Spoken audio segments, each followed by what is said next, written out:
J'ai décidé de monter jusqu'au château de Réautier. Quand j'étais jeune berger, vers 1200, Réautier se trouvait sous l'autorité du dauphin, qui y avait acheté un certain nombre de domaines vers 1150. Le reste des communes, qui composent aujourd'hui le Guillès III, étaient sous l'autorité du prince-archevêque d'Embrun. Ce dernier avait un pouvoir religieux et un pouvoir politique conférés par l'empereur du Saint-Empire romain germanique.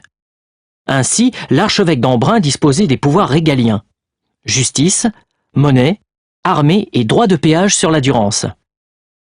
Pour nous, bergers, cela n'avait guère d'importance. J'ai toujours fait paître mes moutons n'importe où, d'un côté comme de l'autre. Alors ma main a peut-être été confisquée et emmurée dans le château pour me punir. La fontaine se trouve au centre du hameau. Avant que l'eau courante ne soit installée dans les maisons, la fontaine fournit l'eau fraîche pour les hommes et les bêtes. C'est aussi le lave-vaisselle et le lave-linge du hameau.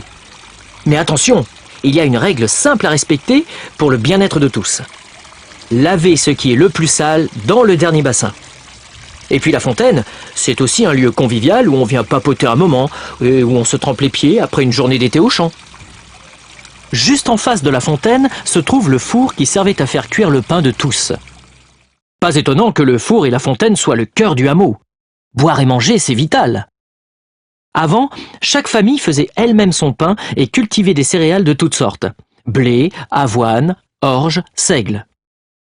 Au champ, le travail commence à l'automne, car les variétés les plus utilisées étaient et sont toujours des céréales d'hiver, qui supportent bien le froid. On laboure les champs pour aérer la terre et détruire les mauvaises herbes.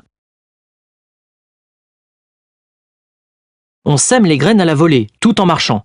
Très délicat. Les bons semeurs étaient donc recherchés. Juste derrière le semeur, on recouvre les graines de terre. La moisson, c'est l'euphorie, même s'il y a beaucoup de travail. On fauche et on laisse sécher au soleil pendant 10 jours.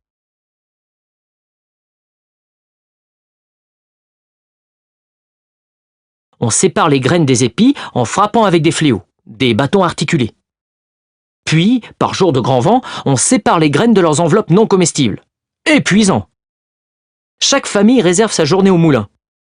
On apporte des sacs remplis de grains à moudre et on repart avec de gros sacs de farine, la réserve pour l'hiver. Pendant longtemps, on ne faisait du pain que 2 fois par an.